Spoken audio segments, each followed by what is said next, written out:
It's time for Pod of the Dead.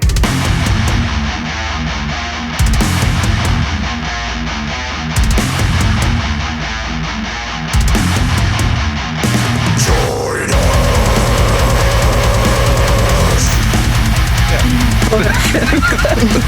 Just make it into a little ditty and then I won't forget it ever. Alright. Hello and welcome to Pod of the Dead, the internet horror film club that nobody asked for. I'm your host today, Natasha, and with me as always are the two final ladies. Nope, said that wrong. Just keep going. And with me as always are the two final girls, Nicholas. I am a lady. And Stephanie. Hello. Hi guys. This week we are going to go over 2022's Smile. What is your guys' history with Smile? Have you seen it before? Tell me a little bit about it. I remember it coming out, and I saw the trailer of it, and it gave me a certain feel that made me not necessarily want to go watch this movie. Not because I was scared, but it's like, oh, it's Smile, like it's like this people smiling at you, you know, and I'm just like, okay, whatever.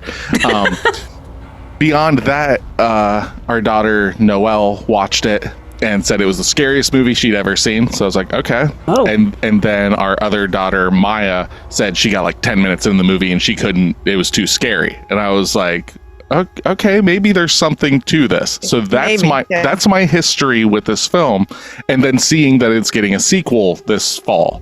So I was like, okay, like obviously people really like this. So, you know, when you brought it to the table, I was like, yep, I wasn't interested in watching it when it came out. But it definitely has done well, like in popularity. So that's my history. My history is the same as Nick's. That is all. I saw this. I didn't know anything about it, so. Right. I saw this streaming right after it came out on platforms. So, this is my second time watching it. Okay. So, were you aware of it, like in the sense of trailers and stuff like that prior, and you were like, man, when this comes out, I'm gonna watch it? Or was it like you were scrolling, you saw it, you're like, oh shit, I didn't know this was on streaming, so I'm gonna check it out? I think we saw a preview for it. I'm almost positive we saw a preview for it in theaters, and that kind of sealed the deal. As far as the rest of the marketing campaign, I think I missed out on all of that as it was happening, but I'll get into that a little bit later. But I do remember seeing a preview and going, oh, this looks like it's up my alley. And it was. So. It was a little backstory. Smile is, like I said, a 2022 American psychological supernatural horror film, written and directed by Parker Finn. This is actually the second installment of the Smile franchise. Oh. He originally had made a short film called Laura Hasn't Slept, which is what Smile is based off of. Okay. So it expands on that. It stars Sosie Bacon as a therapist who witnesses a bizarre suicide of a patient, then goes through increasingly disturbing and daunting experiences that lead her to believe she is experiencing something supernatural. So this is in my wheelhouse. I love psychological horror films, so this was like... There are very specific things about this movie that Steph and I were talking about, and we'll get into when we get into spoiler territory, but there are bones here that it could have been awesome, like for me anyhow.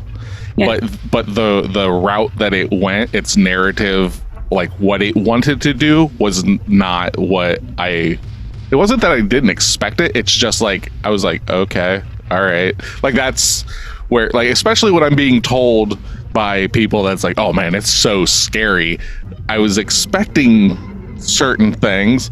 Yeah.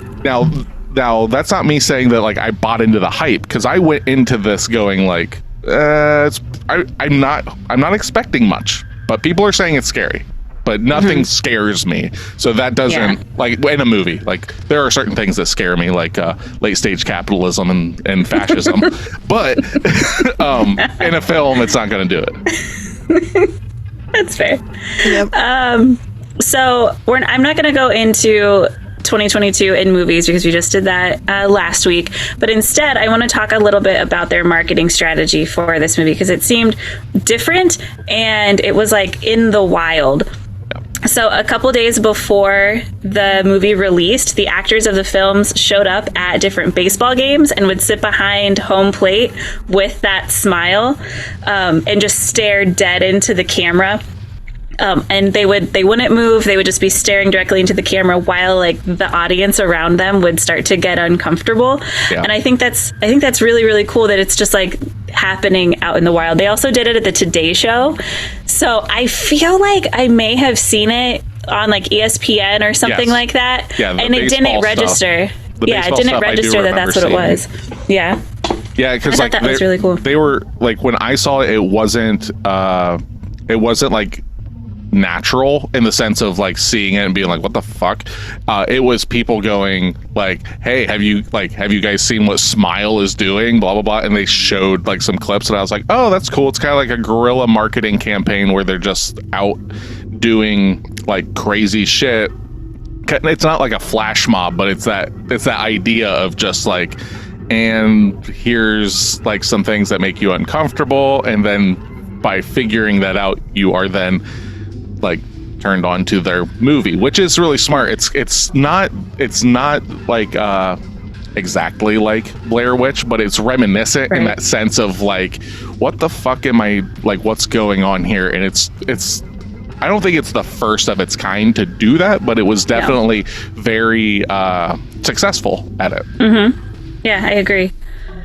So what do you guys think this movie was made for outside of the marketing campaign? What do you think the budget was?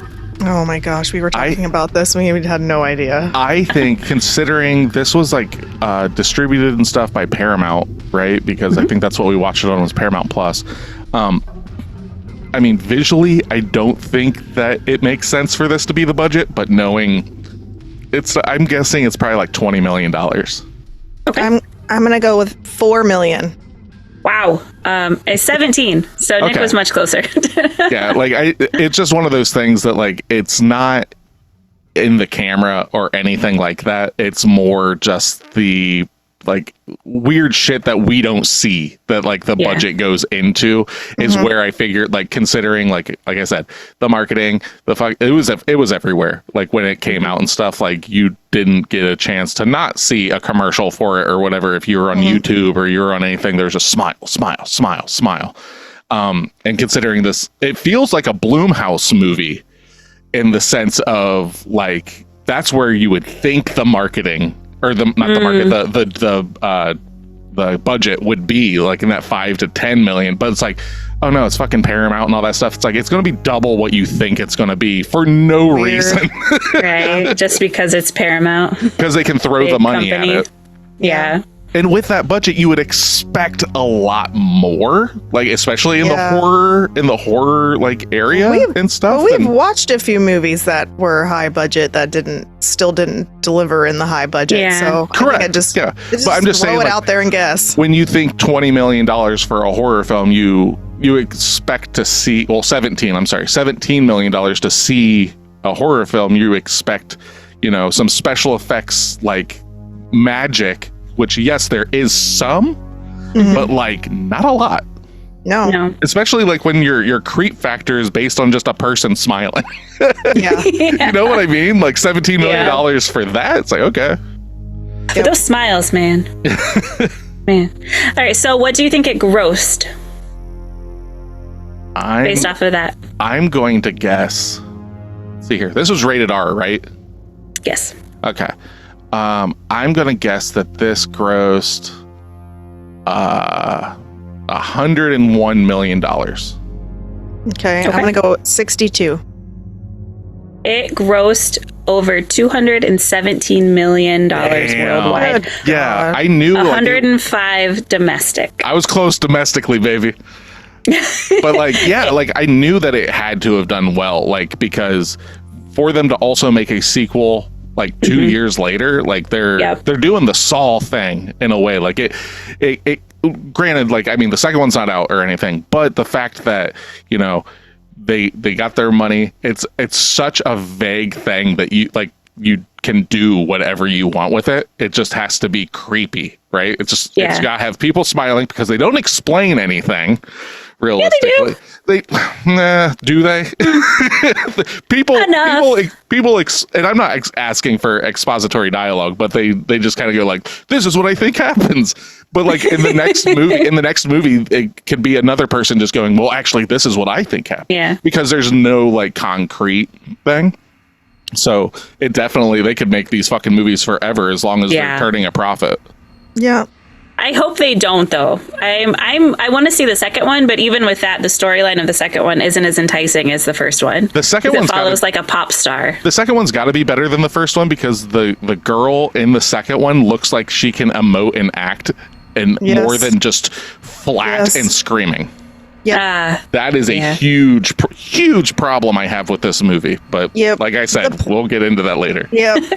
So I want to say something else about the budget, or about the grossing of this movie. It was actually originally supposed to just go straight to streaming, which I think would have done terribly for it. So Paramount was just going to throw it on their streaming platform, but since it tested so well during test screenings, they decided to put it out in theaters. It ended up being the second highest grossing horror movie that year, and it was on the top 10 movies in general for 2022. So what was do you have it in front of you what the highest grossing horror film for 2022 was? Because I think was it Nope? I think it was Nope, yeah. That's what I thought. Like, I wasn't sure. I don't have the, like, this wasn't my episode today, so I completely, like, did not look into anything. The only thing I did check out was the director, specifically to see, like, some credentials and stuff, because I wanted to, like, watching it, I was like, this feels like it's got a lot of writers. Like, oh, I'm going to do this, and, like, a lot of rewrites, and then to find out it's, like, one writer, I was like, what the fuck? Like, that, I just need to get past that wall. Almost there. Because I don't, no, it's not about that. It's not about that. It's just, I don't. You have so much to say. If people haven't seen this movie, it's still extremely new in the sense of, like, you know, people that don't go to the movie theaters and stuff. Like, we are those people. We go, and I tried to see every horror film that's come near me in theaters and stuff like that. Not everyone's like that, you know? Yeah. So I don't want to spoil anything. Yeah. So you mentioned, like, you thought it had a lot of writers. It was just Parker Finn, but he did have a lot of inspiration based around this.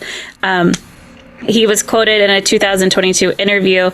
He was talking about his inspiration for the film, and he said, some films that were on my brain when I was making this, in a big way, was certainly Rosemary's Baby from '68, and how that sort of positions us with that, Rose's character, and the camera movements and the blocking, and that is based off of Rosemary's Baby. Todd Haynes' Safe from '95 is a movie that he was consistently thinking about during the movie, the way that it places you in the character's anxiety and just keeps ratcheting it up as it goes down, as you go down the rabbit hole. And then Kiyoshi Kurosawa's Cure from 97. Okay. Because there is a very specific movie, two specific movies that I thought were heavily inspired, and that is one of them is impossible for it not to be. So go on. Sorry, you start, go ahead. He said just that sort of nightmarish atmosphere of that film throughout that investigation. It was something that was definitely on my mind as he was making it. So those were his inspirations, but there's also a lot of talk about what critics think it was stylized after. Do you have that? I do. Okay, yeah. Marissa Maribel. I'm just really interested in, like, watching the film. I was like, this reminds me so hard of, like, if I took, you know, this peanut butter and this jelly and smashed it together, this is what I think it is. So this might work into that, because I did see some similarities from other movies that I had seen. So IndieWire's Marissa Mirabal wrote, Smile navigates unhealed trauma through a supernatural lens and a mischievous juxtaposition, despite feeling like a shadow of other stories, and adds that it delivers a captivating and claustrophobic mental hellscape that will cause one to both grimace and grin. She noted that it has similarities to Oculus, It Follows, and The Ring. Those were the three movies that we talked about last night. That's exactly what we talked about. Exactly, because like it is The Ring meets It Follows, and then Steph was like, "There's so much about this that's Oculus and everything," and I was like, "You know what? Yeah, but like for me, The Ring and It Follows were like in my face hard." Now this is the thing though. Oculus, I think, is a successful movie. Ring, I believe, is a successful movie, and It Follows, I think, are. This one, I don't think is. Okay. Like, but it definitely has. It's neat to see someone else pick up on that. Yeah. Mm-hmm. All right. From here on out, we are going to be in spoiler territory. If you haven't seen the movie and don't want to be spoiled, you can fast forward to about the last 10 minutes of the episode where you'll get your homework for next week. If you want to come along with us, from here on, we are going to spoil, chat, hear likes, dislikes, all of the deets of Smile. If you'd like to be part of our horror film club, make sure to follow us at Instagram, Threads, and Facebook at Pod of the Dead. All of our episodes can be found at podofthedeadorelse.com or wherever you stream music and podcasts. If you have movie recommendations or questions for us, email us at podofthedead666@gmail.com. Don't forget to leave us a 5-star review. Or else. Oh boy. Nick. Yeah. Give me that sweet, sweet 10 out of 10. Written straight from your heart. I don't know how to read. Can I just not do this? Then you can just free thought, just let it roll. Okay. All right. No, Don't do that. based on what's written. Based on what's written. All right. This is all right, here we go. 10 out of 10. It's rare to find a movie that checks all the boxes you're looking for. This is true. This is me. This is true. It is very rare to find a movie that checks all the boxes. Smile succeeds on so many levels. The acting, the dialogue, the sound, the cinematography, the building of dread, the scares, and the payoff. Side note, I agree with the sound. Yeah. I liked the sound. It deftly uses the real-life horror scenario of feeling powerless and alone to build tension, and has so many wonderful and earned in-movie jump scares, although many are more just actual scares. Side note. Sorry. All the jump scares in this movie were just, it's quiet and then it's super fucking loud, and there was also something on the screen. They were so to say bad. they're warranted is what my problem is. Oh my god. Yes, there was a lot of jump bad. scares. I don't believe they're warranted. I agree. They were terrible. Well, you said to write this like with what is going on here, so. And then the third act hits you so hard that you nearly tear the theater armrest off from pure terror. Okay. No. This person is fucking horrified by this movie. Yeah. Sosie Bacon is excellent as Rose. Her descent into madness and fear is handled with precise care, and you really feel her emotional state. I really don't, because here I don't either. Here's my thing: is like she's just so flat all the time that like the only direction you get is she's just flat even before it happens, like before the shit happens, and then like when we'll get there. Okay. Yep. So much to say. I continue with my 10 out of 10 review. You get locked into the prison of solitude she feels, and it keeps you at the edge of your own sanity throughout the film. The rest of the cast is filled out with some other great performances, but doesn't have quite as much to work with, as he plays straight-laced boyfriend that serves as the mirror of society that Rose looks towards for help and doesn't get much in return from. That is a sentence. Ooh, that's not a good sentence. The cinematography is creative and deliberate, and it builds a world that feels both familiar but also uninviting, especially as the film progresses. The score is incredible, but the use of the music as well as the sound design to enhance the moments of dread as well as the scares. And that's the big thing that I noticed with it, was like the sound design and stuff. That's where I get the thing of like where they're comparing it to Cure and like The Ring and stuff like that, is like that weird, dark, ominous, like atmospheric kind of stuff. And I did like that. That was something I mentioned very early on in the film. I was like, I like the sound design in this. And without spoiling too much, the evil entity ends up being one of the most memorable and horrifying things in modern horror history. No. That is a huge fucking overstatement. Because I have a few. This is okay. Hold on. This is a must watch for horror and thriller fans. Okay, so there you go. Yes. There's the 10 out of 10. I would like to talk about like what they said about like the most memorable horror entities in modern horror.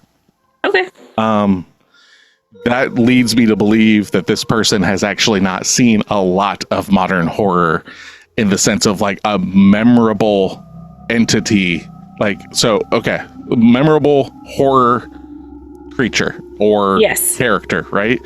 Mm-hmm.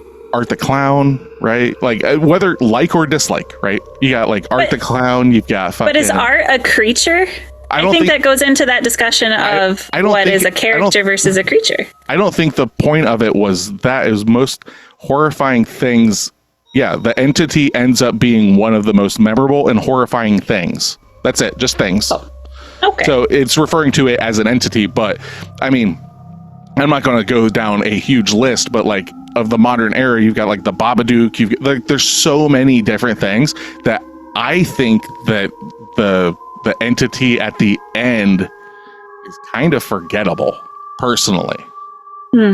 But I don't necessarily think it's forgettable. I think it was jumping the shark, to be honest. Okay. And it reminded me of the mother from Barbarian, which I also didn't like. Yeah, I hated the face of it. Too much, yeah. Well, see, but beyond that, even I think that what she is, or the reviewer is referencing, is when it pulls the face off and you actually see the entity. Mm-hmm. We'll go into it in a bit, but like I expected it to go a different route. But I see. Yeah. All right. Okay, Steph. 1 out of 10. What do you have to say? Okay.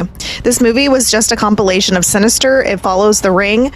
It's just a compilation of Sinister. It follows The Ring. Nothing original about this movie, only a few jump scares, predictable ending with no backstory of how it started, etc. I liked how they started the movie like it was an original horror flick from the 80s, but again, nothing original was highly disappointed. Do not recommend this for any horror fans. The previews was all you needed to watch to know the beginning, middle, and end of this movie. The only time I smiled was when the credits came into the screen as it was ending. There is nothing left to say that this movie was a complete trash. And I don't necessarily disagree with them. I did not like this movie. I mean, you weren't supposed to smile. That was the whole point. Smiling's not good. I was hoping to smile when, like, the creature, like, there was certain stuff. Are we just kind of in open stuff now? Yeah. Yep. Okay. So, all right. Okay. So, we've got this entity. Like, I'm okay with it. Like, they're saying, like, it doesn't explain and everything. I'm cool with it being vague, and they're trying to figure out what's going on. I'm cool with that. That's where, like, The Ring kind of comes in, where it's like, you know, you see the video, and we think that after 7 days this happens, because they basically fucking do that. It's the exact same thing in this fucking movie. Like, verbatim, somebody kills themselves in front of you, and then you take the entity into you, basically, and then it ends you within 7 days. Like, that's what it is. And I'm okay with that. Now, here's my problem, though, is that by the end of it, when we're in the cabin, you know, and we see the form and everything, right? It's like supposed to be her mother, but not her mother, but then... Are we to believe that it's a physical form, or it's specifically a mental, like, parasite demon kind of thing? I think it's a parasite demon thing that just takes the form of what your trauma is. Which is fine. But, like, there's so, like, when it ends up, like, it pulls its face off and then crawls in her mouth, I don't, like, that was a huge, like, what? Yeah. Like, and like I said previously, this film feels like the reason it got popular is because of younger, high school students or people that aren't really, and this is not gatekeeping. I'm not trying to be gatekeeping, but people that don't have a lot of reference or history with horror films, seeing this and being like, this is the scariest thing ever. And it feels very like hot topic in the idea, again, not trying to be shitty about that, but in the sense of like younger people just being like, wouldn't it be fucking scary if like someone was like staring at you smiling? Yeah, that'd be fucking scary, man. Like, you don't even understand. Like, it would just be like staring at you, and it's like, that's all it fucking does. And like it's supposed and not a lot either. It's just very like minimal. And I'm okay with the fact that like it's this thing like stalking you down and everything, and that's where It Follows comes in, and it's so much more successful in that like claustrophobia, that fucking tension of something getting closer to you and getting closer to you. The difference is that movie came out like 12 years ago, I think, right? And it's just so much more what's the word that I want to say? Effective at it. Because what I feel this movie does is it just expects everyone that watches it to think being smiled at and stared at is creepy and scary. And if it doesn't do that, it fails horribly, because its two tricks are stare and smile and loud jump scare. That's it. It's also the descent into madness because of your mental health stuff. And I think that the mental health part of this is what's probably scary to some people, of like being at a place where you are normal and then your slow descent into madness. And then basically she ends up dying. But like, I think that's the fear in that, and in that you go crazy is part of it. Probably. Well, it is. So Finn said that was the main universal overpinning of the movie, is that universal fear of not being believed. And in an interview with Sosi, they talk about like the common theme of it is people refusing to believe the character. She says that women's pain is often ignored historically and currently. It's exhausting, and I see it happen all the time. It's typically just not denied. A lot of times you'll hear, it's not that bad. It's all in your head. And that's the part where like, yeah, so her acting isn't like the best, but it fits the character that she is, because she's meek and trying to like convey this. And she's so sad and falling apart and distraught, and there's no one there to help her. I'm thinking of like the scene with her on the porch with her sister, where she's just crumbling and no one's there to like catch her. Every fucking side character in this movie is horrid. Like, yes. Except for the ex-boyfriend, but not even in a good, believable way. Correct. It's so over the top. The amount of, and this isn't me being triggered or whatever, but the amount of like how hard they went to try and like everyone is going to say some sort of horrible way at saying like, maybe you're not doing well mentally. It's like fucking nuts, cuckoo, like blah, blah. Every single time, it's literally like they had a list, and it was like, all right, every single time someone's going to talk about her and everything, we're going to use a different like disparaging phrase, and it feels very cut and paste in that sense, where it doesn't feel natural to any of the characters. None of them, and I understand like, like you shouldn't like, it's not that I needed a character to like. It's just that they were so horribly, like, they wanted all these characters to be disliked, but they were written horribly. Not in the sense of, like, they were written, like, so evil. They were just badly written. Like, none of the things that they said made sense in, like, why they're getting to this point already. Every single person, like, once the boyfriend is brought to one little mishap and stuff, he just goes to the deep end, right? Yeah. Which she does address later, but it's so unbelievable. Like, it just doesn't make sense. It's too over the top. To me, there's no like slow descent into it of like exhaustion or like just having okay, well, you maybe like suspended disbelief that there really isn't anything wrong, but you're exhausted because you're dealing with this person's mental health decline and like all of that stuff. You would expect that to be like maybe part of the storyline, but it's not, because everything is so abrupt and it's so out in left field, and it's acted in a way that it's like, well, I can't deal with this anymore. Dude, you haven't dealt with anything. We haven't seen anything in this. And so like none of the characters, it makes no sense from literally any of the characters. The sister is very selfish and self-absorbed, and you can tell that from their meeting for their, like, are you coming for her birthday? And, you know, oh, well, you could at least buy a gift for his birthday and all this shit, like all of that stuff. But like this killed me. So anyway, I know why you like this movie, Tasha. I get it. It has Mike Flanagan written all over it. Yeah, it does. It does. And so when we were watching it wishes it was Mike Flanagan. Yeah, I agree, because Mike Flanagan's movies are actually better. But yeah, so in this, it does a lot of the Nick didn't notice this, but I did, like focusing on things like with this the alarm, like we're going to show that the alarm, and this is how it's set, and this is what it looks like when it's set, and then when it wasn't set, now we know what it looks like. And like we were, I didn't catch that. Yeah, and then heavy-handed foreshadowing. And then the same thing with the present thing and the cat missing and like all of this stuff. That was my favorite part of the movie, and I cheered at a dead cat because that was the one part in the movie that I was like, this is fucking ridiculous. I'm here for this. But like every other bit of that scene is fucking bad. Like everyone's just like up against the walls, like, oh my God. And then she like falls through the table and just screaming. Yes. I'm just like, what? Like, and nobody cares. And like, that's the problem. And I understand like the idea of this movie being like, people don't care. This is society, but you're looking at your family. Every single person that is connected to this person, except her boss, does not care.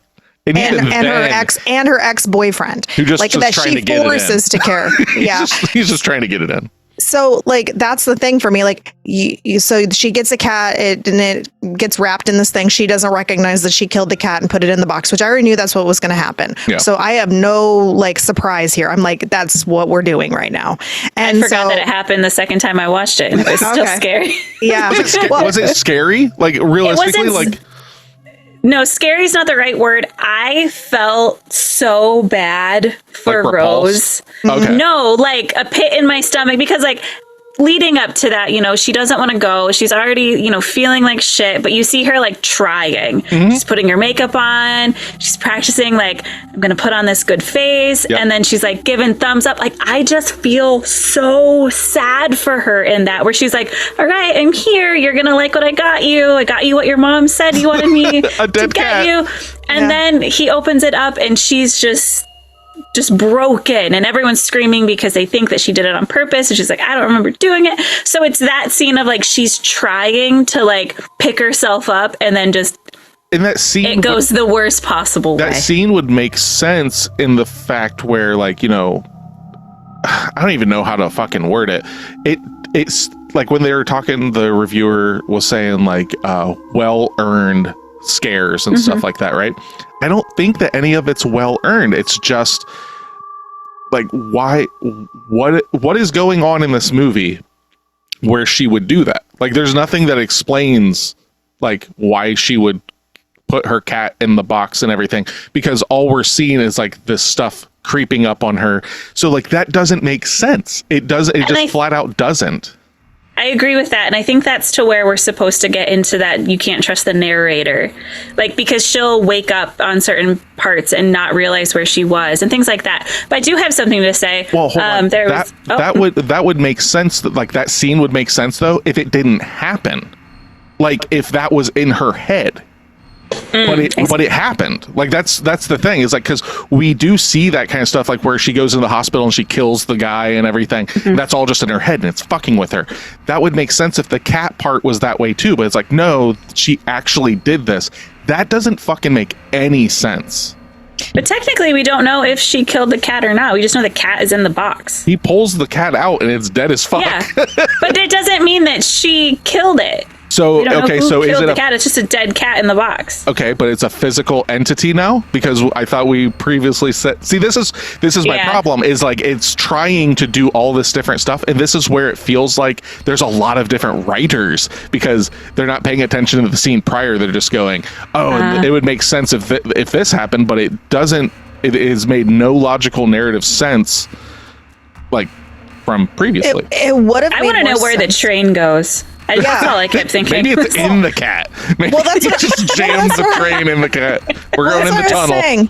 That's what would have actually, not the cat and the train, but like what would have happened is if her brain would have told her when he opened it that he pulled the train out, but she thought it was the cat because she was worried about the cat. And then she would have, and if everybody else would have been standing there watching her freak out over nothing and being like, what the fuck is going on? And he's holding the train and she's freaking out. Or even the inverse. She sees him like holding a train. It's like, what, you don't like it? And all this stuff. And he's holding a dead cat. Everyone's freaking out. Yeah. But all of that stuff makes sense because it's all mental. But this is a real thing that she did. And I'm just like, and it doesn't feed in with the character because, you know, many of times she's like holding a knife and she's freaking out and her boyfriend comes in and I was waiting for him to get stabbed or something happened to him, and none of that happened. So there's no, like, she doesn't have that violent component other than when she's dreaming, when she stabs the guy in her dream and then she turns around and sees the guy with his face peeling off and shit. So like that kind of stuff. So I felt like that was a miss in the sense of like what they were trying to accomplish in this movie. I really like the whole movie felt like, and this is what my biggest argument about the movie is, we know the entire narrative going in as the viewer. We know that this is what happens. And not because of the trailers and stuff. No. They set it up before you see the word smile. They set up the entire narrative right there. Yes. And so you are literally just knowing everything that's happening. You know the narrative of it. And then you're just following along with the character while she's figuring it out. So you already know everything. So it's not like anything is an actual surprise to you as the viewer. It's only a surprise to the character. And that is where this movie is very unsuccessful for me because I want to go on a journey with you to figure it out with you.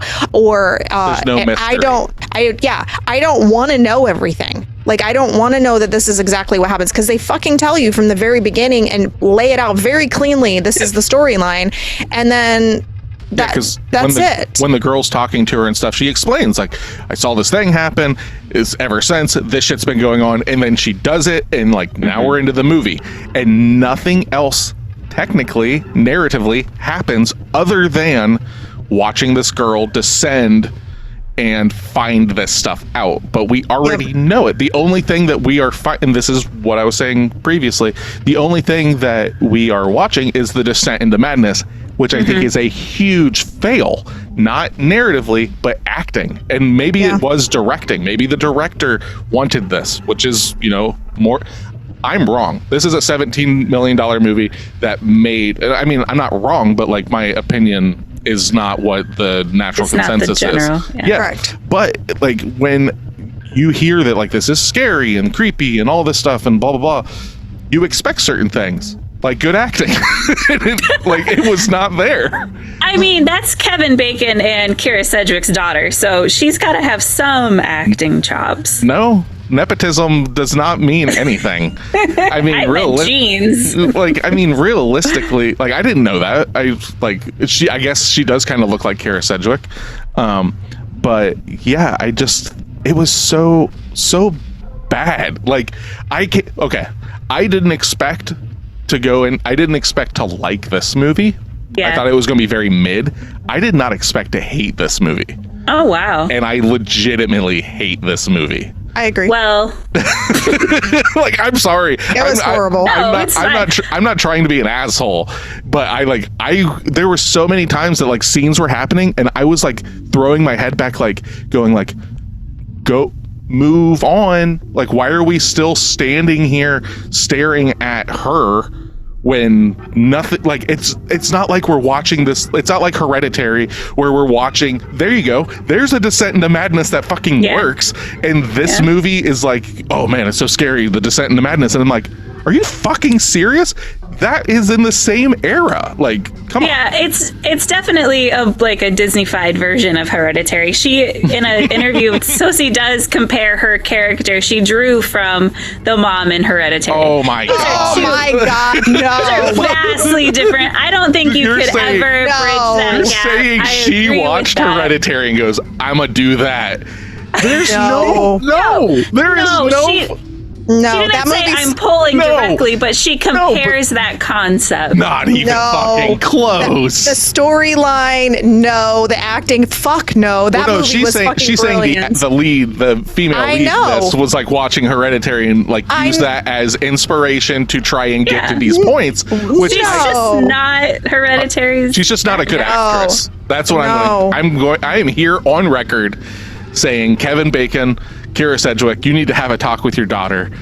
And I'm gonna say this was all directorial, like that she was trying to pull something, and this is what he wanted from her. And like, I'm not saying she doesn't have acting chops. I just feel like it was very one note, and then the moments that it was either up or down was very minimal because she was so one note through most of the movie. And then the slowness of this movie was fucking grueling. Like the amount of times she's just standing or sitting there, and we're like, what the fuck is going on? Like, why are we spending 27 seconds just focusing on this thing? It feels very much like the parts in like the movie Alien or parts in like The Exorcist, where it's like, this is fucking unnecessary time that's being spent and wasted on things that could have just easily been cut down. this is I definitely think it kind of like gets you to a point of boredom to where the jump scare might have. That's what some exactly. effect. That's exactly what it 100%. feels like. And 100%. And that is not okay. So For me, that's what I like out of this movie. I'm Okay. here You for wanna- the jump scares, and Okay. I'm here Hold for on.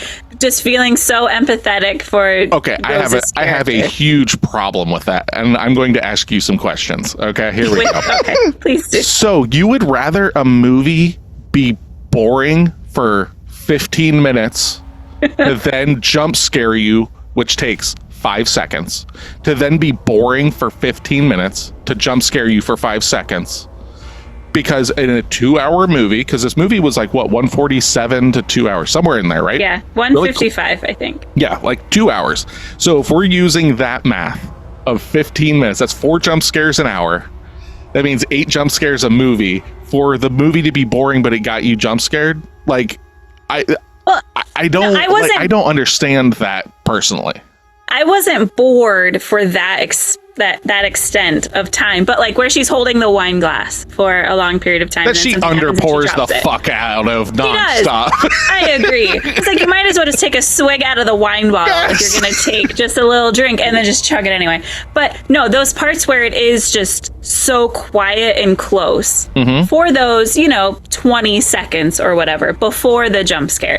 But like the movie moves along. Yeah, it's not the greatest Does movie it? ever made, but the I'm not jump saying- scares are good. When she loses her mind in the car and then sees her sister come out, I think that's effective when it's in her head and then her head tips over. That one's No. good. I Okay, still here, though. I'm not done talking. Okay. I literally jumped and had a huge reaction to where the entity or whatever was just like right here in her house. Like that still gets me.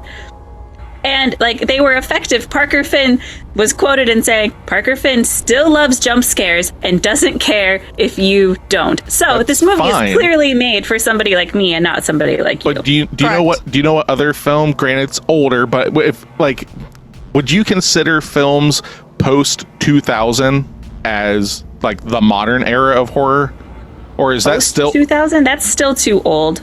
20? Like, because I'm just going back to like 2010's up.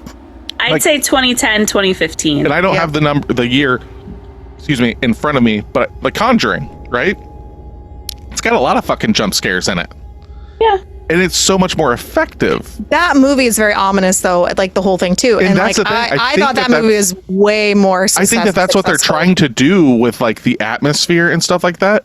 And like, they didn't like. I don't think they got the atmosphere to properly do jump scares. The jump scares were literally, and this is my problem with jump scares when they're not done properly, is let's just, like you said, lull you into boredom, be very quiet, and then just be loud as fuck. Because it's not that it scares you with what's happening, it's your body's natural response to go like, Jesus Christ, that's loud. That's not good. That's not For good. me, That's no it's that different. adrenaline spike. I understand that, but that's no different than just throwing a fucking glass up against a wall when that shouldn't happen. That is, when done properly and like once or twice in a film, cool. But when that's your only trick, it's really fucking, I would say pathetic. like, because it's so lazy to me. I mean, I guess I agree with you, but if that's your intention behind the movie, because that's what people are searching for, it makes sense because it fits that stylized thing. I don't like it because that doesn't do anything for me. I don't get jump scared. I mean, very rarely it'll happen, but this movie did zero. It doesn't happen for me, but I can see where if somebody's like really into that and that's just their vibe, then that's fine. It does that. It doesn't necessarily do it successfully, but it does it. And then you could already tell that that's what they were doing going into the movie, because when you started out with the first scene in the movie with all the stuff that happens with the girl in the room, and that in itself was weird, because a lot of the way that things were handled in this movie, like she literally starts like crawling across the floor, she runs to get the phone, and then like she turns back around and she doesn't try to like be like, hey, no, don't do that, like, and she just fucking slits her throat. Like there was no there's no intervention attempt. There was no like, even I understand like you don't want to harm yourself. Ward. Like, exactly. She as a therapist is terrible. In the emergency ward, like this is shit that she deals with. And then the guys run in and there's blood all over the floor and he checks her pulse. Like that was weird. And then, like, whoa, let's not try to do anything. Yeah, that's not roll her over and make sure she's, nothing. And then like that, all of that scene in itself was like leading. That's what you're walking into with the movie. And it's kind of like, what the fuck are we doing here? And then you could tell that it was the attempted jump scare movie. As soon as after that exactly happens, then it shows like it throws you into Smile, the title. And the title is so abrupt and so obnoxious and like throwing it in your face multiple times. And I was like, what the fuck did they just do? I'm actually surprised that like, especially on a streaming platform, that it didn't have a warning for epilepsy, considering how early in the film it does that, which I think it was just completely pointless.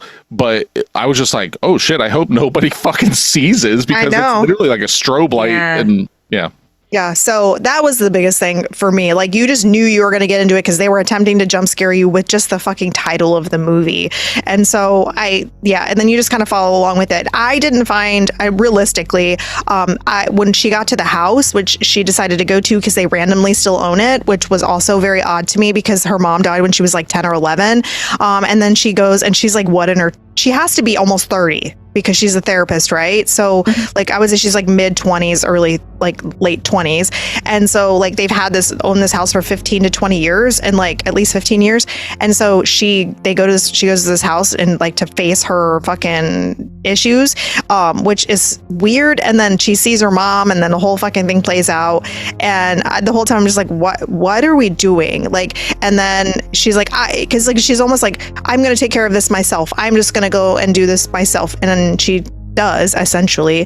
And then her mom like grows into this big monster. And I thought the monster coming out of the bedroom and like following her down the hallway was actually pretty cool looking until you actually get to see the monster and then like its face and like everything else that plays out with it. And then I was like, hair in front of it as it's coming out of the doorway was cool. That was cool. A cool visual. Yeah, it was. And like the growing of like of all of her is basically her internalized issues. I can definitely understand that. And then, it's coming after her essentially. And then, to consume her, but it doesn't really consume her. It goes in her mouth. It goes into you. Yeah. It goes into But it's already in you, right? Yes. That's the part. I don't think so. That's where the whole thing is a problem for me. I think that's when you then kill yourself, is when it finally gets into you. So the woman in the therapist's office at the beginning is freaking out because she sees the entity, and then the entity gets into her. Then she stands up, she's smiling, and then slits her throat. So the whole time leading up is the entity following you, trying to get to you. I think. My problem though is, what is our view of the film?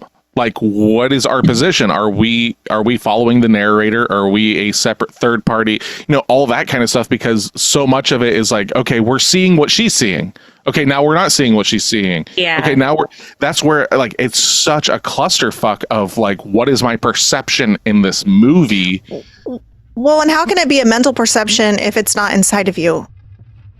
Because it's making her do it when she's sleeping. And if it's not inside of you and creating these thoughts when you're sleeping, then it doesn't make any sense, because it would have to be inside of you in order to give you those mental things. You can't just be visual if you're sleeping. Well, like if it's like, like its influence is able to make you do things. Okay, so its influence causes her to kill her cat and wrap it, right? Yes. How is that any different than it killing yourself? That's a great question. There's just a lot of that I understand wanting to be vague so it's mysterious, but it's not doing itself any favors. Yeah, it has to follow the same storyline. Yeah. Parker Finn says that there was they liked the ambiguity of the entity in the film.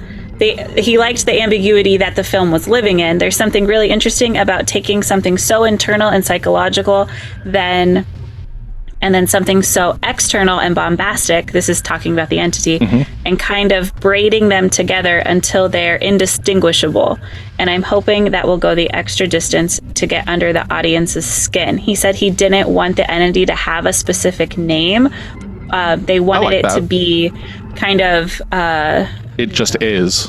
Yeah, that it's unknown, and it's always much scarier when it's unknown instead of pulling off the veil, even though they do pull off the veil, but we still don't quite know like where it came from or what it actually is. And I'm down with that, like not naming it, like all that stuff, like because that was like, that's cool, like I do like that. My problem though is like it feels like making it up as you're going along, right? Like the rules, and leaning on the fact that it's vague and the ambiguity there feels like, well, I can't explain it, so it's vague, guys, like whatever. And it's like, no, like you should really know, like you don't have to tell me what the rules are, but you should know what the rules are. And it feels like you don't even know what the rules are. Like, he said that it's important to not put it in any kind of box, and I think that was a misstep. See, and that's the thing, that always just seems like really like backpedally kind of answers when someone's like, so like what do you think? It's like, I mean, like, what do you think?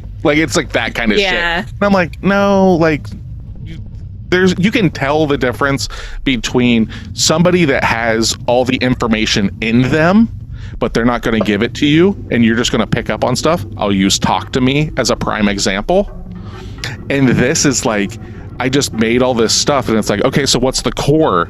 But instead of going like, I don't know, he's like, oh, what do you think the core is? And it's like, no. I think the core is dealing with trauma and not feeling believed that you're in pain. Trauma demon, exactly. It makes sense. But there's so many, like I said, there are very interesting things that are posed in this movie that they could have went and made a successful narrative movie. The problem is I think he leaned so much into like, it's just gonna be jump scares, so the jump scare is what was more important to the narrative than the narrative itself. And that's my problem, is if like I said, if that's your trick, it's not doing any service to the narrative. Yeah, I agree. And then the other thing that got me was like, she's at this house dealing with this demon at the end that's basically swallowed. I just looked at it as that she already has it in her, and now it's just fully consuming her. And then that's where like it's finally filling every nook and cranny. And that's how I looked at it, like a virus spreading. Well, sorry, go ahead. And then with the boyfriend at the end, the ex-boyfriend or whatever, just randomly showing up. I was like, what's going on? He followed her Snapchat location, okay? Yeah. That was so out in left field. Was for me. What the fuck? Yeah, and then he shows up, and then he's the one that now is going to have to deal with the same shit she just did, all because she got him involved. The only creepy, like, atmosphere of the movie for me was when she was in the house before we really dealt with stuff, but like when she's walking through the hallways with the lantern and like the decrepit house, that works. Yeah. Like, it's creepy. I like that like kind of vibe, but like that's 2 minutes of the whole movie. The whole movie, really. And then like when it comes out and you're just seeing the hair come down, that was effective. Like that, I thought that was that little pocket, I like that. And the part with her mom, like her talking to her, was good too. Realistically, narratively, as a character, why did she go to that house? Like, did she literally, like, because my brain goes, she's going to this house, because it reminded me of a movie called Fallen with Denzel Washington from the 90s, where there's like this demon that's hopping through bodies, causing all this stuff to happen, like all these people to kill people.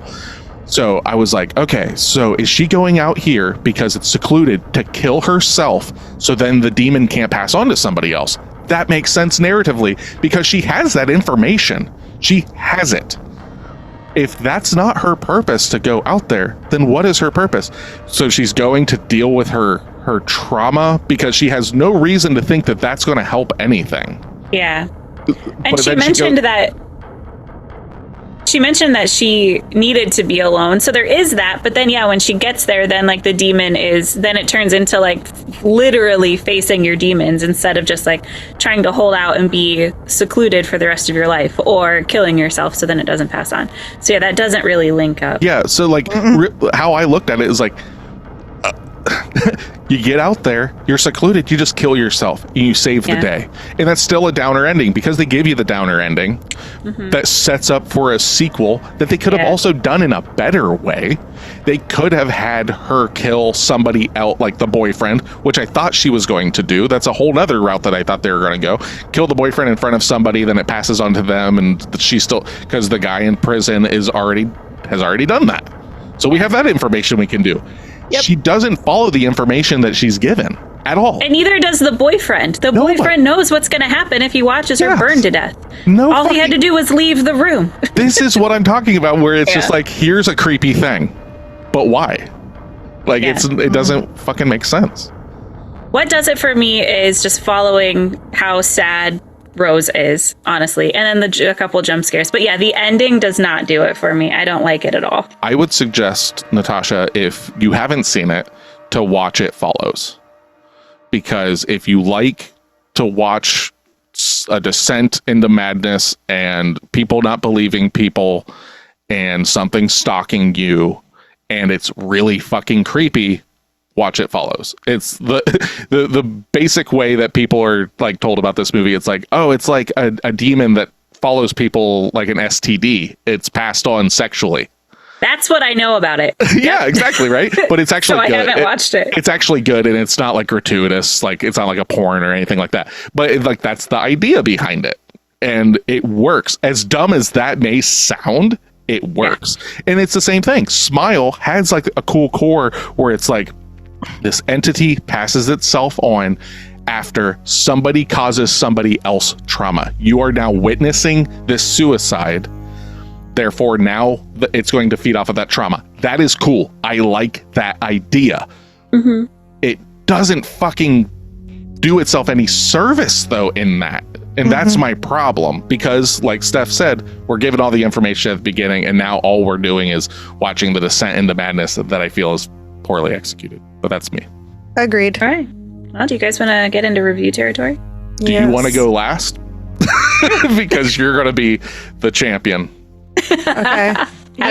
You can go first, honey, but we're going to guess what you're rating it. Yes, go ahead. Okay. I'm going to guess you're going to rate it a 3. That's what I was thinking too. You girls are right. I'm giving this movie a 3. For all the reasons that I'd said previously. It's 3 because it's got a cool idea. I am going to go see the sequel that comes out because I pay for my monthly pass.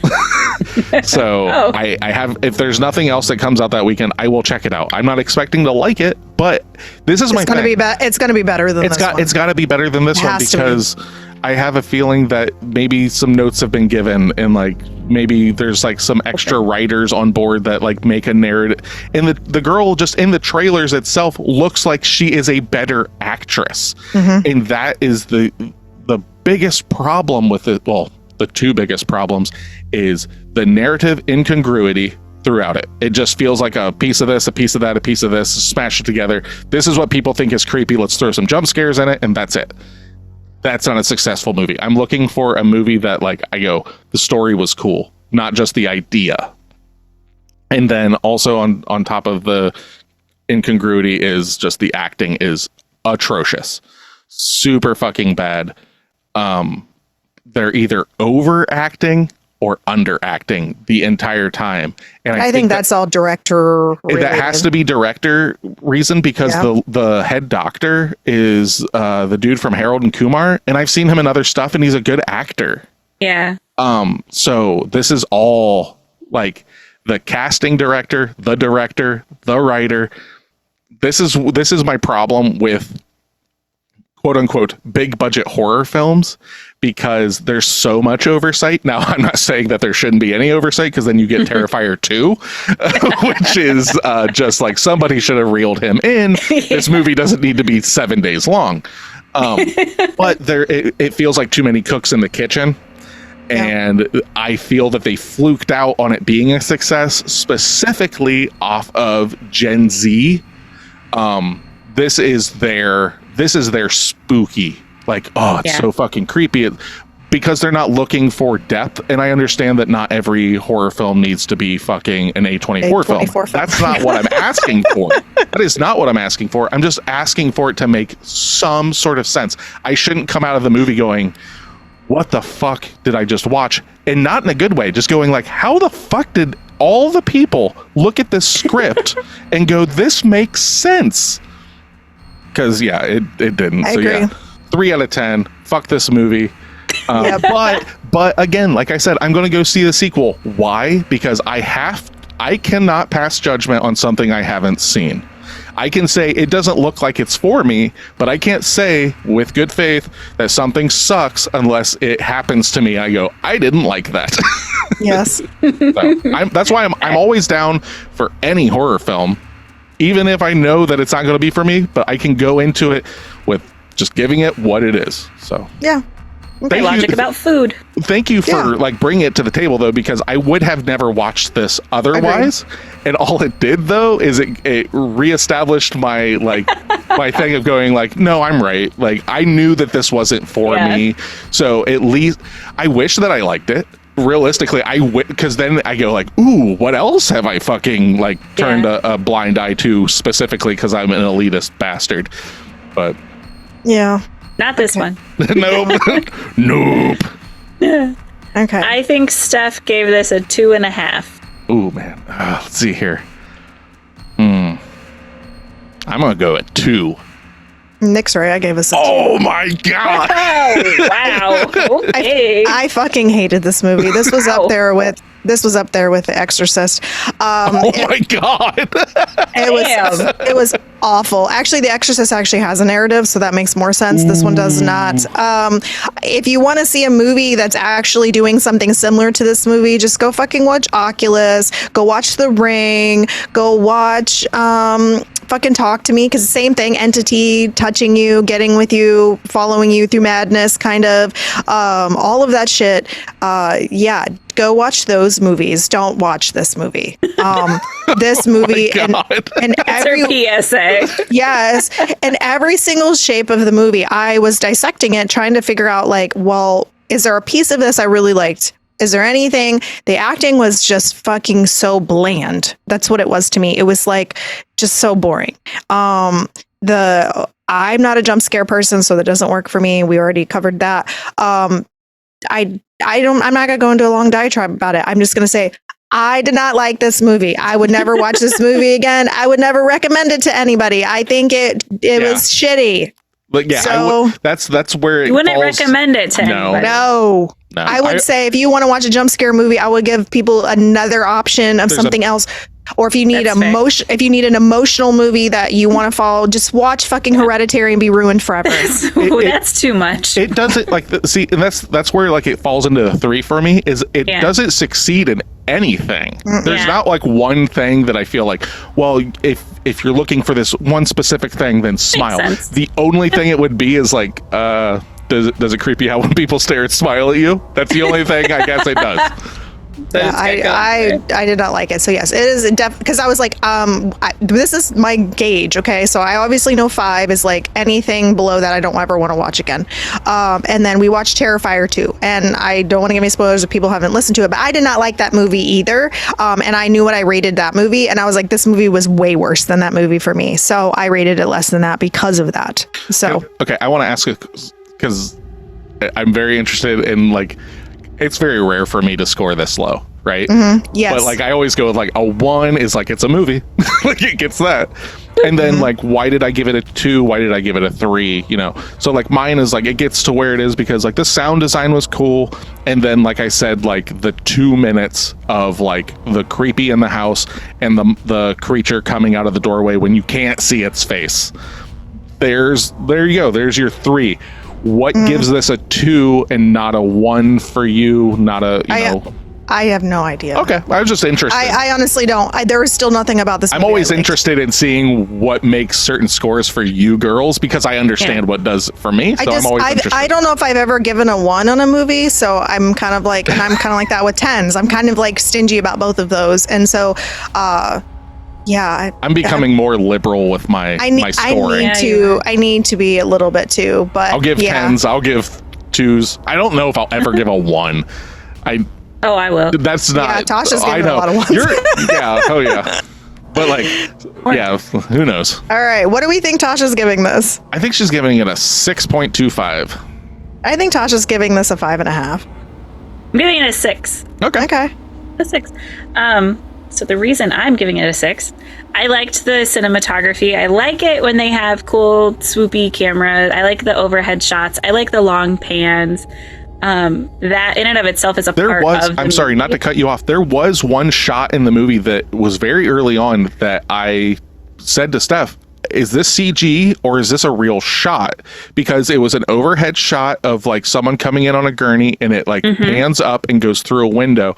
And I thought that was a really cool shot. And it was done in a way that I couldn't tell like exactly. It was real. That was real. That's a cool shot. That is a cool shot. And they had a really hard time shooting that shot too, for it like going through the glass and things like that. Finn is really big into actual effects and used very little CGI, and the majority of it is practical unless it needed, like obviously the entity, things like that were CGI, but the rest of it he like geeks out on practical effects. So maybe that'll be more in the next movie, since he's still getting his feet wet. Yeah, continue though. Sorry, once you said shots, that jumped back to my brain. Yeah, I like the sound design. I like the cinematography. The acting could have been better. I liked Sosie's character because she was just so meek. I think that was it could have been done better, but for this movie, it didn't pop out to me as terrible acting. And the jump scares. I'm a highly reactive person. Yeah, you are. When it comes to jump scares. So anytime I can get that, like, that jump, I love it, because then afterwards I'm kind of like riding a high for a couple minutes. It's nice. Is that your driving force for horror films? No, not for all horror films, because some of them aren't successful. Correct.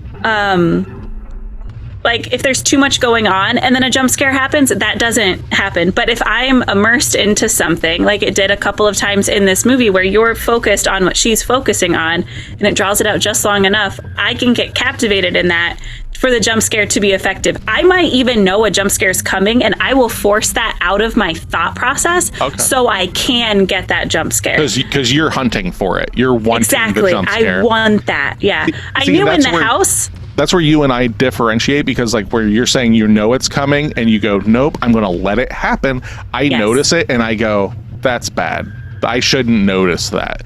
So that's a huge differentiation of like your viewing experience and mine.